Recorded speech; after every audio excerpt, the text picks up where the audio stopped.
Emisión.net.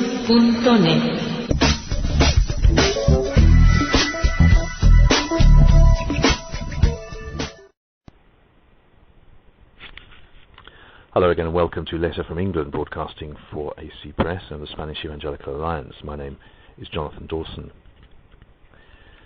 Well, the general election in Spain is over and the Socialist Party has won another victory, pretty much by the same margin as 4 years ago. In fact, remarkably similar results. The number of seats won by the governing Socialist Party increased by 5 to 169. The main opposition party, the Popular Party, also gained 5 extra seats, 153. So the margin of difference between the two major parties remains at 16 seats. The losers have been the smaller parties, some of them regional ones, and indeed there are now only 28 seats that are not in the hands of either one of the major two parties. This means that for an outright or an absolute majority to be able to govern effectively, the Socialist Party need just another 7 votes. So in that sense, they have strengthened their position. As long as they can count on the support of a quarter of the minority party seats or MPs to support their policies, then they will be able to govern effectively. But what of the election results for evangelical Christians? Well, there's been much talk about a shift from the left to the centre-right in the voting patterns of evangelicals in Spain in recent years. Traditionally, Christians have always voted with the left because the right has always been associated with the Roman Catholic Church and the domination of power under Franco and even in the years following his death.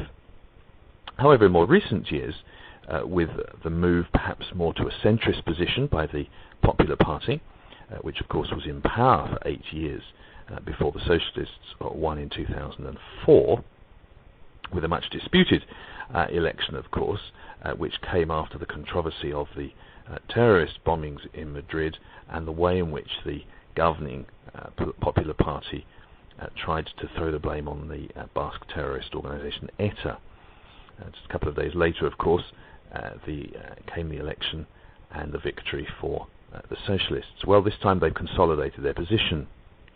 But of course, the last 4 years have seen some very controversial laws passed, perhaps the most notable of which was the change of the constitution to allow the word marriage now to legally include same-sex unions.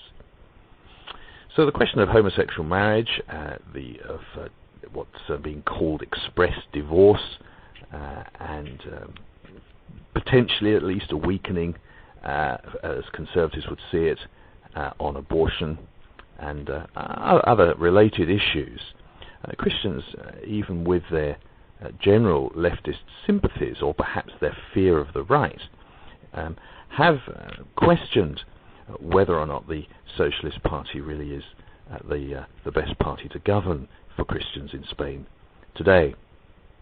However, this victory suggests that Spain remains polarized, split down the middle in fact, and almost certainly there are evangelical Christians on both sides of the divide, perhaps not entirely happy on whichever side they've decided to vote.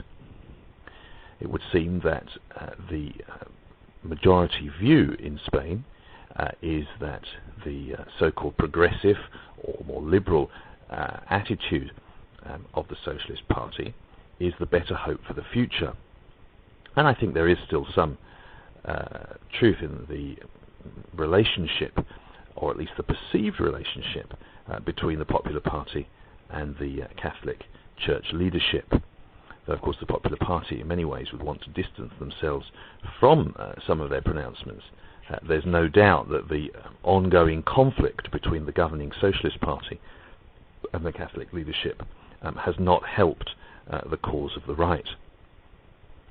So what can evangelical Christians look forward to? What can they fear? What should they fear, perhaps, in the coming years? What should they be praying about? Well, I think these are exciting times, despite perhaps certain tendencies and trends in political and social life in Spain and indeed in the West generally. Exciting because there are greater opportunities for Christians to get involved in political and public life than ever before. Exciting too because more and more evangelical Christians are prepared to get involved and indeed to believe that they can make a difference, to see a political or public life as a calling from God, as a place where they can be salt and light for Jesus Christ. And that's exciting in itself.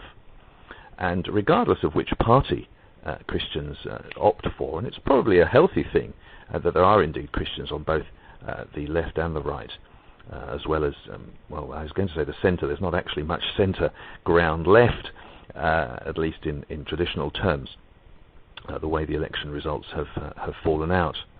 But it is exciting to see more Christians prepared, and the setting up of the Independent Civic Observatory, a political think tank run by evangelical Christians, is again another welcome move.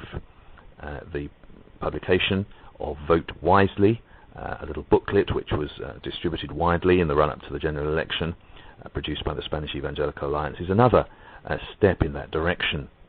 And Christians should be encouraged to get involved at local, regional, and indeed national level in all aspects of political and social life, to be an influence for good, and to pray that God would use them to help govern the country and take it in a positive direction. Yes, there have been laws passed which Christians are unhappy with, and undoubtedly there will be others.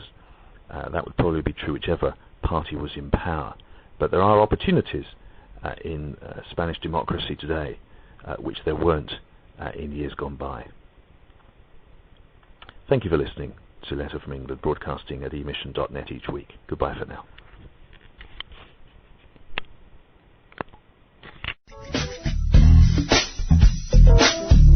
Emission.net